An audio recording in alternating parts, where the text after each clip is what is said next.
உங்களோட ஸ்பெர்மோட குவாலிட்டியை double strong ஆக்கிறதுக்கு இந்த 5 ஃபுட்டை உங்கள் டயட்டில் மறக்காமல் சேர்த்துக்கணும். First, walnuts.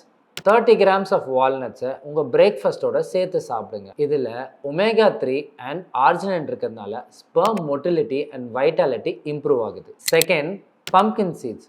ஒரு 25 grams ஆஃப் பம்ப்கின் சீட்ஸை வாட்டரில் சோக் பண்ணி ஏர்லி மார்னிங் எம்டி ஸ்டமக்கில் சாப்பிடுவாங்க. இதில் அதிகமான ஜிங்க் இருக்கிறதுனால டெஸ்டோஸ்டெரான் லெவல்ஸும் உங்களோட ஸ்பெர்ம் குவாலிட்டியும் ஸ்கை ராக்கெட் ஆகுது. Third, pomegranate. ஒரு 1/2 to 1 ஃப்ரூட்டை மிட் மார்னிங் ஸ்நாக்காக சாப்பிடுவாங்க.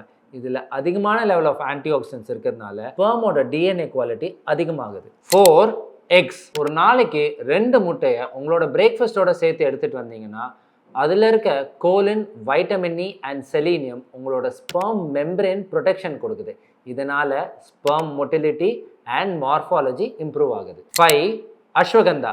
ஒரு நாளைக்கு 600 mg ஆஃப் அஸ்வகந்தா எம்டி ஸ்டமக்கில் எடுத்துகிட்டு வரதுனால உங்களோட testosterone, sperm count and sperm motility improve ஆகும். இந்த ஸ்பெர்ம் பூஸ்டிங் ஃபுட்ஸை கல்யாணம் ஆக போகிறவங்க ஃப்ரெண்ட்ஸ்க்கு ஷேர் பண்ணி அவங்களோட வாழ்க்கையில் ஒரு விளக்கேற்றுவீங்க.